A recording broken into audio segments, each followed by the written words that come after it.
Tarde queremos visibilizar a síndrome de pernas inquietas que provoca unha sensación de tiróns, picadas ou formigo que lle impide o descanso ao doente e imos coñecer mellor o caso de Esperanza López.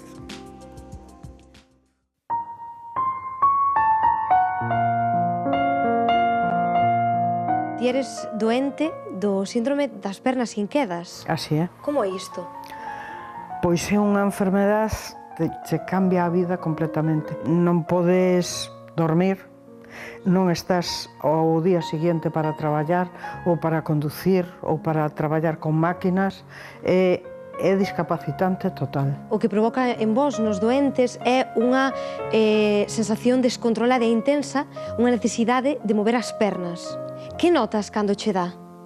Pois a mí me dá como un tirón e teño que sacudir a perna para que se me solte.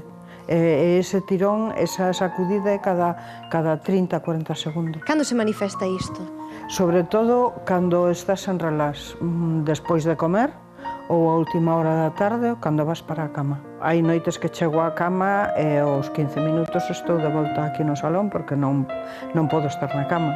Empeza a dar e non para en toda a noite, non me podo nin sentar, o sea, non me podo acostar nin me podo estar sentada.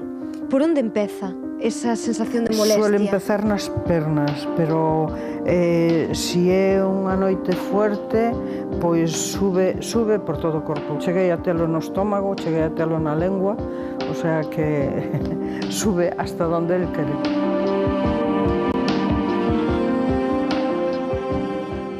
Como foi ese diagnóstico? Costouche chegar a él e que os médicos souberan realmente que che pasaba? Madre mía. O meu diagnóstico desde os 20 anos que empecé me diagnosticaron aos 45 anos. Aos 43 fun a un reumatólogo a Pontevedra e me dixo que tiña síndrome de pernas inquietas pero que non había tratamento. E eu, bueno, sei o que teño, pero non teño solución. Que che supón a nivel físico? O meu corpo está cargado de prótesis porque teño as dúas caderas, as lumbares selladas, me acaban de poñer un ombro e estou esperando que me chamen para poñer o outro. Mira, ahora mismo xa me está empezando. Precisas levantarte?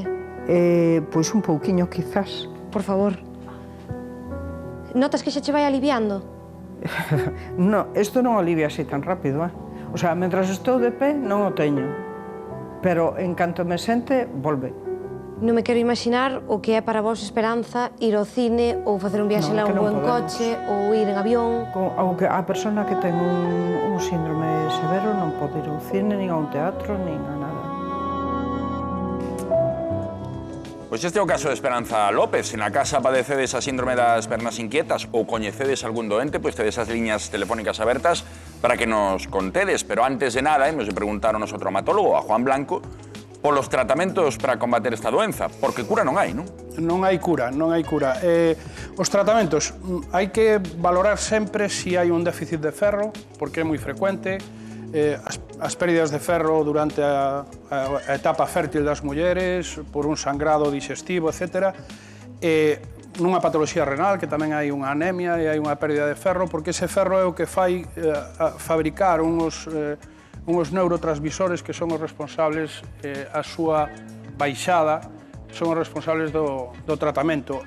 Tamén hai pacientes que teñen un ácido úrico elevado, e hai outros que irremediablemente temos que tratalos con medicación porque non... E funciona? Hai medicación que funciona? Hai medicación que funciona. Hai unha... Bueno, últimamente hai unha teoría que baixa o nivel de dopamina, que é un neurotransmisor periférico. É o mismo que o Parkinson, inda que non ten que ver a patoloxía, e cando lle das un sustitutivo desa dopamina, a levodopa, por exemplo, mellorando a sintomatoloxía bastante.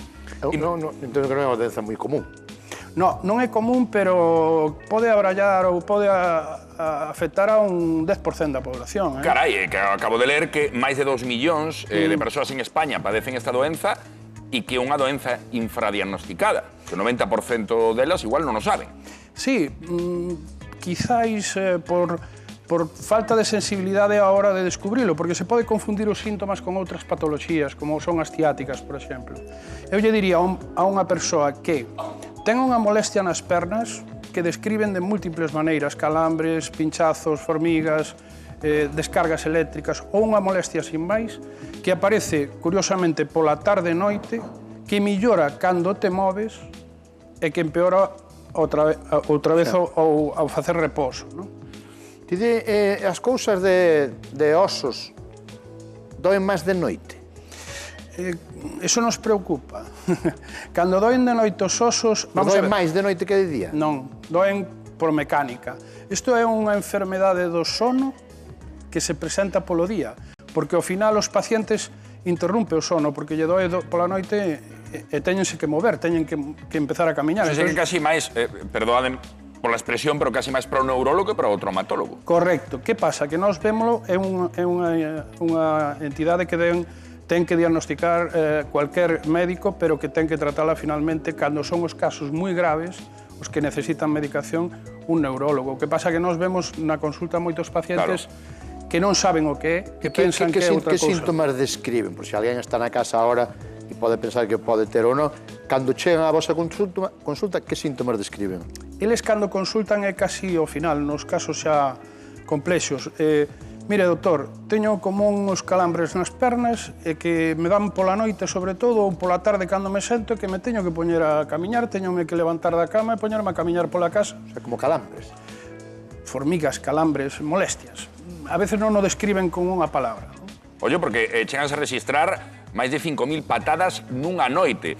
Vale, e se non hai cura, hai diferentes tratamentos, o mellor sí que podemos ter certos hábitos na nosa vida cotiá que nos axuden, non? A padecer menos estes síntomas. Pois mira, para empezar, na medida do posible, eliminar o estrés. En canto aos consumos de cafeína, teína, alcohol, tabaco, deberían eliminarse. Facer exercicio físico aeróbico, camiñar, natación, yoga, pilates, moverse pola mañán.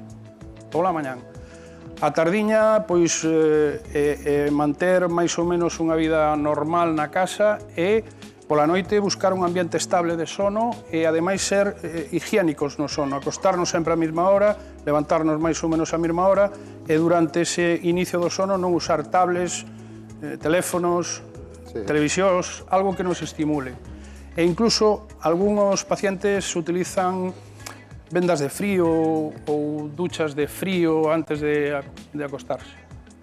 Como temperatura de contraste? Sí, porque eles notan como queimazón a veces. E na alimentación? Mira, Juan, mira. Está compañeiros de realización dado un plano, Alberto, un plano xeral dos tres ahora, para que vexas, mira como estamos sentados nós, mira como está sentado o traumatólogo. Nos mal é o traumatólogo, Que din que é malísimo cruzar a perna. Xa cho dixen unha vez. Pero tan malo. Vamos a ver, mira, eu sempre poño un exemplo. Un cativo de 20 anos, comparado con nós, claro. No, descruza xa. Pero se cruzamos a outra, compensa. No, xa vai explicar ahora. Facendo o examen do selectivo, tocoulle nunha aula que tiñan uns pupitres moi pequenos. El non cabía, entonces tuvo así toda a selectividade e veu co pé caído a urxencias. Que diz? Como? Sí, porque comprime esos nervios que... horas. Unha tarde. É como o síndrome da luna de miel, o que se produce cando se queda dormida unha... E veu, o sea, co PEC sin sensibilidade? Que se recupera, o 100%, porque é unha compresión temporal. Vale, pero por que é tan malo para nós cruzar a perna? Pola cadeira? Por todo, porque non é un xesto tampouco anatómicamente ou biomecánicamente correcto. Non están en reposo as articulacións. As articulacións, a correcta forma... Mira como está sentado ele, a espalda atrás todo, o atrás, non? O atrás. Retos. Pois intentaremos aguantar así toda a entrevista. Agora toca falar dos xeonllos. Decíamolo antes, que a partir dos 50 anos, 80% da poboación, pois padecen dor, digamos que padecen algún tipo de problema nos xeonllos. Sí que é certo que hai xente nova que tamén o padece, un 10%. Pero o maior é por desgaste, claro. É por desgaste, non? Sí. A maioría da xente maiores de 50 anos é por un proceso degenerativo. Pero o problema dos xeonllos, eu polo menos vexo na xente maior, que a xente maior a veces se mete nun dilema co dos meniscos, as articulacións da rodilla, está de opérome, non me opero. E a veces non teñen moi claro porque dependendo quen yo explique, como yo explique, entonces moitas veces eu escoito a xente maior dicindo, non sei se operarme, un di que me opero, outro que non me opere. A veces é difícil saber se te tens que operar de prótesis de xeonllo. Se falamos dos meniscos, hai un protocolo moi establecido no que participei eu a nivel europeo, que é unha persoa por riba dos 50 que ten sintomatoloxía de menisco, pero non levou ningún golpe, mellor agochouse para coller unha cousa do armario, e empeza a doer, de entrada non o operamos. Daslle un tratamento conservador. Más de 50 anos, empeza a doer o xeonllo de menisco, non se opera. No, de entrada non operamos, a non ser que sexa un traumatismo moi evidente, deportivo, nunha persoa que biolóxicamente non ten 50. Pero se ten algo de dor, que facedes? Hai que facer un tratamento conservador consistente en exercicio terapéutico e algunha analxesia. Vale. Estamos vendo imaxes de xente camiñando ou subindo e baixando chanzos de escaleiras, e así a simple vista nos podemos observar cando un xeonllo ten algún problema ou non, non? Sí, moitas veces nos o inicio dunha exploración de xeonllo nun paciente faémolo co paciente de pé e camiñando pola consulta. Cando ves o paciente de pé podes ter dúas... No, que eu teño unha jodida, a ver se das con ela, a ver se das calé. Ponte de frente. Bueno, a ver, un 50% probabilidade. Bueno, pero eu teño unha fastidiada. Xunta as pernas. Un xeonllo, digo, Xunta as pernas. Non bailes. Tes un pouquiño de varo na direita. Moi pouco. Moi pouquiño. Un pouco de varo. Non sei nin que dixo, pero xa lle dixo, moi pouco. de barro, dixo. Varo. Ah, varo. De arco, non? Isto fai que na No, parte... pero eu toco, aquí. Tú tocas aí, pero os xeonllos non tocan. Tocan os ortellos e os xeonllos non. Joder. Vale, si te empeñas... Pero O sea, que debían tocar os xeonllos estes. Como? Claro. Como deberan tocar os xeonllos? Claro. Hostia, tú tes as pernas arqueadas completamente. Tú tes... Hostia, tú sí que estás mal, atendeu a él, atendeu a él primeiro, está un desastre. Juan non toca... Pero colle unha persona por aí. A ver, si forzo... Pero si forzo non é un... No, isto é normal. Postura Pero en normal. serio que teñen que tocar os xeonllos? Sí. Alguén do público lle tocan os xeonllos, así. María Jesús, que lle pasaba os xeonllos, María Jesús? Mira, ponte de pé, María Jesús. Vente que me estaban asustando a mí. Ahora toques a ti. Colle un mal grave. Mira, si vos fixades na perna direita, María Jesús... Ponte mirando para ali para fora, María Jesús. Aí está. Si nos fixamos na perna direita, María Jesús vai ao contrario que a ti. Fai así. Mete. Xunta xeonllos, separa ortellos. En X, non? Exacto, eso é un genu valgo. Que quere decir eso? Cando estamos ante un paciente con probable artrosis, non é o teu caso, con dor de xeonllo, Me non dixo que non era o teu, o dela así. Probablemente ela teña máis artrosis na parte de fora e tú teñas máis artrosis na parte de dentro, por un problema de carga. Vale. Ela, tú así, ela así. O normal é un normoeje, como cadeiras, rodillas, xeonllos e ortellos alineados. O sea, normal que, o sea, os xeonllos teñen que tocarse. Non é fácil eso, Manchaches o pantalón de pulpo. Que te das conta de todo, Sí, tes un poquinho de llanugar, pero moi pouca culpa. Non, eu teño un xeonllo que me fai ruido, eso non ten nada que ver, non? Ruido sin dolor non ten ningún... Gústame esa frase. Ruido sin dolor non pasa nada. Non pasa nada. Sí, Problema pero que hai. antes de sentarnos outra vez, que facemos eu e María Jesús? María Jesús ten artrosis, a prova, pero Que vai facemos, levando, non? María Jesús, por exemplo, mira, hai outro dato que vemos cando o paciente camiña. Camiña un pouquiño, María. E pa onde vai? Vale? Si vos dades conta, o xeonllo dereito bambolea. Non ten nada que ver con un programa da Galega, No. Como? Bambolea. Por qué? Porque a artrose o que acaba é por dañar os ligamentos e facer que ese xeonllo sexa inestable. Fuches bailar moito, ti? No. De baile, non é de Baile baile. Isto é de traballar. Pero que ten De traballar. Ten artrosis nunha perna, Era máis de que outra, traballar non? porque empecé moi joven así. De que traballabas ti? Pois estuve limpiando escaleiras. Toma. Claro. E Traballo aparte- duro son dos axe. Aparte, mayoritariamente a artrose de xeonllo afecta a mulleres e suele ser con un componente genético. Aboas, nais, fillas da mesma familia soen ter todas artrose que demandan unha cirurxía. Non nos deu ninguna boa noticia, María Jesús. Dale un aplauso a vosa veciña. Gracias, María Jesús. Claro, cando falamos do xeonllo, falamos de artrose, o que estamos falando é dun desgaste, non pasa nada, o sea, a certos anos non nos temos que preocupar, todos seguimos ter. Salvo o grado no que teñamos, non? Hai como 4 fases. Os grados son radiolóxicos, pero mira, eu quería facer hincapié nunha cousa. Unha cousa é ter artrosis na radioloxía nas radiografías, nas resonancias, e outra cosa é ter artrose. Ter artrose é ter dor, Sufrila, claro. ter a dor. Se non tes dor, por moito desgaste que teñas no xeonllo, nin vas ao médico, Claro. nin vas a demandar un tratamento, claro. nin queres nada. Que é o que nos leva a tomar decisións? A dor.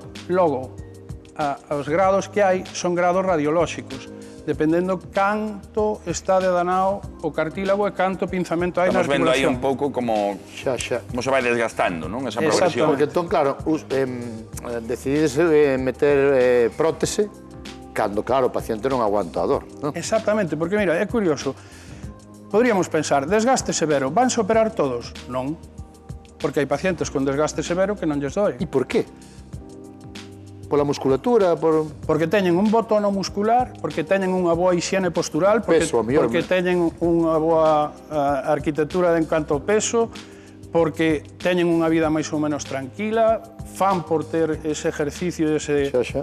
E, en cambio, hai xente con un desgaste medio que acaba poñendo unha prótese porque a dor non a controlamos con ningún dos tratamentos que lle podamos aportar. Polo tanto, entendo que a hora dos tratamentos, de falar de tratamentos, o primeiro será ter un botón muscular, unha boa higiene postural, Ejercicio físico, moderado, aeróbico, bicicleta estática, camiñar, a auga, a balneoterapia o que teña perto da Nadar casa. debe ser bo, non?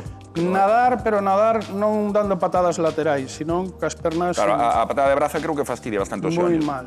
Esa- Correr mal tamén. Correr, impacto, hai que eliminalo completamente. O impacto, correr nada, e camiñar sempre, se se pode, por un terreno, un chan blando. En canto a dieta, A dieta, en canto a artrose, bueno, primeiro control do peso, non? Evitar as carnes roxas, porque o metabolismo final é a purina, o ácido úrico é moi irritativo, é moi inflamatorio. O ácido úrico tamén é culpable da artrose. Claro, é unha artrose secundaria. Por unha Nas metabol... mans moitas veces tamén polo ácido úrico. Correcto.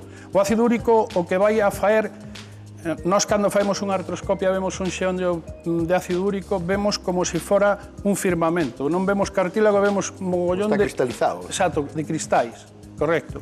E o que fan é desfacer o cartílago, cómeno, rállano, por decirlo de alguna... por último, a xente que toma colágeno ou que di que o cartílago de peixe vai moi ben, Bueno, en todos os ámbitos da medicina existen os placebos. entendino perfectamente. Pero, vamos a ver, os medicamentos que teñen colágeno e demais poden ter un efecto analxésico, leve. Ajá. E despois está o efecto placebo de cada un, claro. Pois moi ben explicado, doutor, moitísimas grazas. Grazas.